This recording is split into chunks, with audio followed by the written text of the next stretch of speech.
कि ध्यान से दो त्रिभुज है मेरे पास। यदि दो त्रिभुज है, इस त्रिभुज का ये वाला संगत कोण इसके बराबर हो और इस त्रिभुज का ये वाला संगत कोण इसके बराबर हो, तो सपोज मान लेते हैं ये 30 डिग्री होगा तो ये भी 30 डिग्री होगा।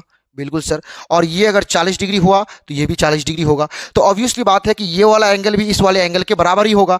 जब ये एंगल बराबर होगा तो किसी त्रिभुज का जब तीनों एंगल बराबर हो तो वो त्रिभुज क्या हो जाएगा, आपका समरूप त्रिभुज हो जाएगा। तो आपका ए समरूपता से, यानी किसी भी त्रिभुज के दो कोण यदि बराबर है तो आप ये आंख बंद करके मान लीजिए कि वो त्रिभुज समरूप है। ये चीज का हम लोग करेंगे इस थ्योरम में। चलिए हम लोग इस थ्योरम को शुरू करते हैं।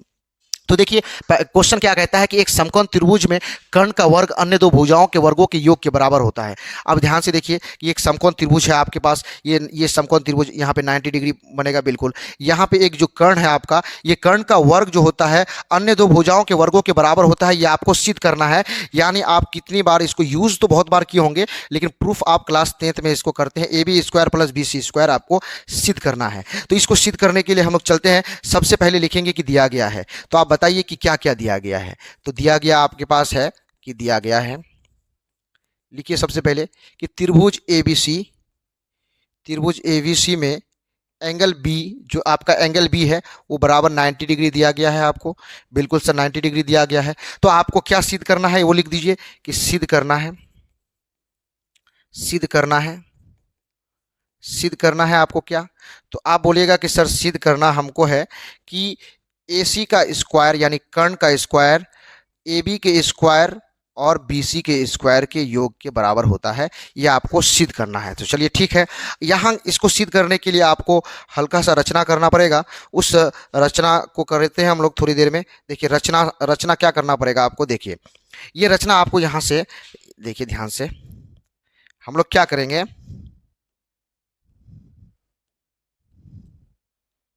यहाँ पे हम लोग रचना करेंगे। इस बी से हम लोग एक लंब डालेंगे किस पर, AC पर। और इस लंब का नाम भी कर लेते हैं हम लोग, मान लेते हैं D कर देते हैं, BD। यानी BD एक लंब डाले किस पर, AC पर। ये रचना हम लोग कर दिए। तो रचना क्या किया, हम लोग लिखेंगे कि BD परपेंडिकुलर यानी लंब डाले, लंब का चिन्ह है, और AC पर डाला गया, लिख दीजिए डाला गया। तो ठीक है, यहाँ पे डाला गया लिख दिए। अब हम लोग चलते हैं इसको सिद्ध करने की ओर। इसको थोड़ा सा अरेंज कर लेते हैं हम लोग। तो यहाँ पे अरेंज कर लिया इसको।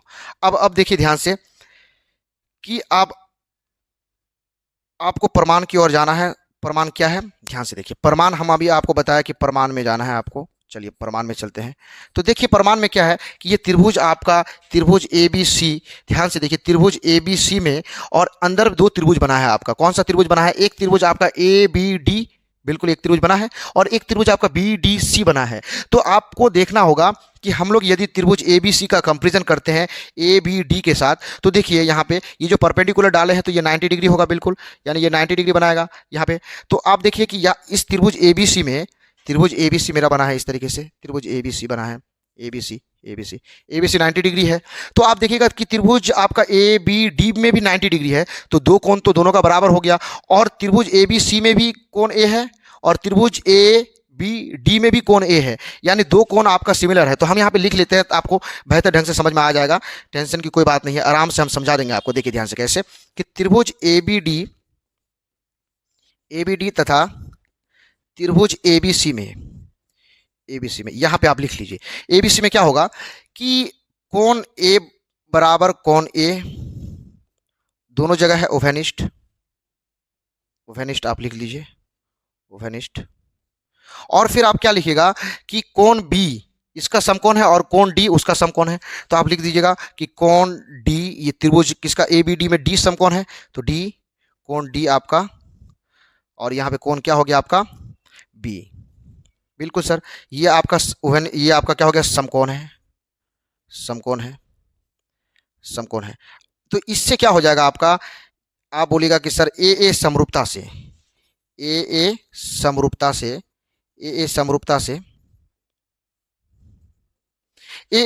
से त्रिभुज आपका ABD समरूप हो जाएगा त्रिभुज ABC के। तो हम लोग लिख देंगे त्रिभुज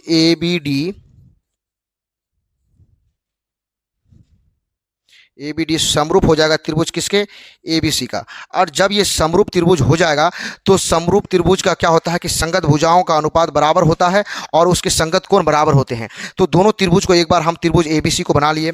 देखिए ध्यान से, त्रिभुज ए बी सी यहाँ पे मेरा बन गया है, बना हुआ है त्रिभुज ए बी सी। इसी तरीके से हम त्रिभुज को फिर ये जब दोनों समकोण त्रिभुज है तो इसका समकोण बी है तो इसका समकोण डी है, बिल्कुल सर, और दोनों में उभयनिष्ठ ए है तो ए लिख देंगे यहाँ पे। अब देखिए त्रिभुज आप ए बी डी लिए थे तो ए बन गया यहाँ पे, डी है यहाँ पे तो बी आपको यहाँ पे लिखना होगा बचा हुआ एंगल। तो ठीक है, यहाँ पे लिख दिए। अब देखिए आपको प्रूफ करना है तो आपको चाहिए हमेशा ए बी चाहिए या चाहिए बी सी या चाहिए ए सी, आपको बी डी नहीं चाहिए। तो बी डी को कैंसिल कर दीजिए, बी डी यहाँ पे है, यहाँ पे कैंसिल हो गया, ये जो यहाँ पे कैंसिल हुआ तो यहाँ पे भी कैंसिल हो जाएगा संगत से, मतलब कि संगत खराब है उसका। तो चलिए यहाँ पे कैंसिल कर दिए हम लोग। अब बचा हुआ क्या है कि समरूप त्रिभुज का हम लोग क्या लेंगे, ए डी बटे ए बी लेंगे। यानी हम लोग क्या करेंगे, इसको यहाँ पे एक बार लिख देते हैं, यहाँ पे हम लोग करेंगे ए डी बटे ए बी। तो सर ए डी बटे ए बी ले लिए, यानी ए डी और ए बी हो गया है आपका, हो गया। तो अब बचा हुआ क्या है आपका, ए बी और ए सी बचा हुआ है। तो फिर बराबर क्या हो जाएगा, वो ए बी बटे ए सी, बिल्कुल ए सी हो गया, ये भी हो गया आपका, बिल्कुल हो गया। तो आप क्या कीजिए, ये क्रॉस क्रॉस मल्टीप्लाई कर दीजिए। तो ए बी का स्क्वायर बराबर क्या हो जाएगा आपका, ए डी इंटू ए सी। ये आपका समीकरण नंबर 1 हो गया, ये आपका समीकरण नंबर 1 हो गया। इसको भी हम लोग थोड़ा सा अरेंज कर लेते हैं, हल्का सा सिर्फ थोड़ा सा अरेंज कर लेते हैं इसको अरेंज करके हम लोग यहाँ पे डाल दिए। ये समीकरण हम लोग का हो गया। इसी तरीके से फिर से हम लोग को त्रिभुज में चलना है आगे। अब यहाँ पे देखिए कि अब हम लोग त्रिभुज किस में चले जाएंगे, त्रिभुज फिर से त्रिभुज एबीसी का कंपैरिजन किसके साथ करेंगे, त्रिभुज बीडीसी के साथ करेंगे। बिल्कुल, ये मच्छर बहुत परेशान कर दिया है। तो चलते हैं हम लोग इसको लिखने के लिए कि त्रिभुज बीडीसी। अब ये वाला त्रिभुज हो गया तो छोटा वाला त्रिभुज इसके साथ लेंगे कि बीडीसी एक छोटा वाला त्रिभुज ले लिए और तथा फिर बड़ा वाला त्रिभुज एबीसी में हम लोग देखेंगे। एबीसी में देखिए ध्यान से, अब दोनों त्रिभुज बड़ी वाली त्रिभुज एबीसी में कोण बी समकोण है और छोटा वाला त्रिभुज ए बीडीसी में डी समकोण है। तो हम लोग लिख देंगे ये छोटा वाला त्रिभुज है तो यहाँ से डी और यहाँ से बी दोनों बराबर होगा। क्यों होगा बराबर, क्योंकि ये समकोण है। बिल्कुल सर, यहाँ से कोई दिक्कत नहीं है कि ये समकोण है।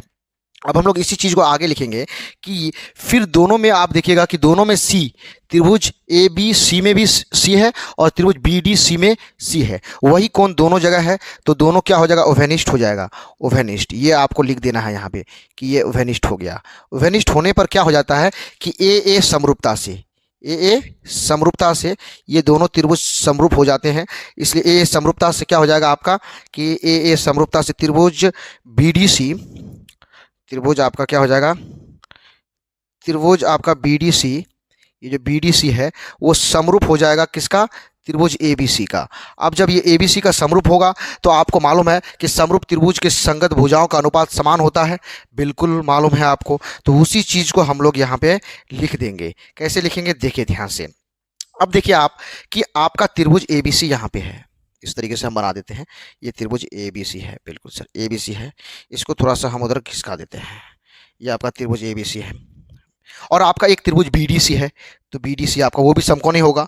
तो यहाँ पे बी समकोण है उस त्रिभुज का ए बी सी का, तो इसका डी समकोण है, बिल्कुल डी समकोण है। और उसका उभयनिष्ठ सी है तो सी जहाँ पे बना है यहाँ पे भी सी बनेगा। और त्रिभुज डी सी हो गया तो यहाँ पे बी बनेगा, तब ना बी डी सी होगा, बी डी सी बन गया और त्रिभुज ए बी सी बन गया। इसका भी 90 डिग्री ये है और इसका 90 डिग्री ये है। दोनों में सी उभयनिष्ठ है, दोनों में सी उभयनिष्ठ है। बिल्कुल सेम टू सेम आपका त्रिभुज बन गया। इसको बनाना जरूरी इसलिए है कि यहीं पे कन्फ्यूजन पैदा होता है। अब देखिए ध्यान से कि कैसे कीजिएगा। अब आपको पता है कि आपको चाहिए ए बी या चाहिए बी सी या चाहिए ए सी, आपको बी डी नहीं चाहिए। तो बी डी जहाँ पे है उसको कट कर दीजिए।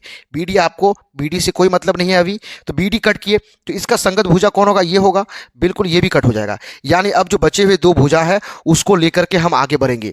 यही चीज़ आपको अक्सर कन्फ्यूजन पैदा करता है। तो चलिए हम लोग यहाँ पे लिखते हैं कि हम लोग डी सी लिखेंगे। डीसी, तो ये इधर डीसी लिख दिए। तो डीसी का संगत भुजा कौन होगा, बीसी होगा।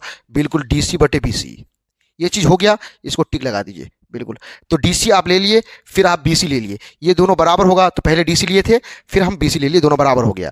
दोनों बराबर होगा किसके, बीसी बटे एसी का। तो यहाँ पे फिर लिख देंगे हम लोग बीसी बटे एसी। इस तरीके से लिखेंगे तो कोई कन्फ्यूजन पैदा नहीं होगा। अब हम लोग क्या करेंगे, क्रॉस क्रॉस मल्टीप्लाई करेंगे। तो ये आपका बीसी का स्क्वायर आ गया, बिल्कुल स्क्वायर आ गया। और यहाँ पे मल्टीप्लाई हो जाएगा किससे, आपका डीसी इंटू एसी।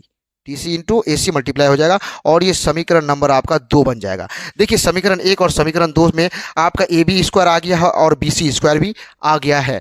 अब ये दोनों चीज़ आपको मिल गया है तो AC स्क्वायर भी मिल जाएगा। कैसे मिलेगा देखिए ध्यान से, दोनों को जोड़ देंगे, दोनों समीकरण को जोड़ देंगे तो मेरा काम लगभग फिनिश हो चुका है। तो हम लोग यहाँ पे इसको अरेंज करके यहाँ पे लिख देते हैं। हम लोग लिख देंगे समीकरण 1 और 2 को जोड़ने पर, यहाँ पे क्या लिखेंगे, समीकरण 1 और 2 को जोड़ने पर। तो आप इसको जोड़ दीजिए, लिखिए कि समीकरण 1 और 2 को जोड़ने पर,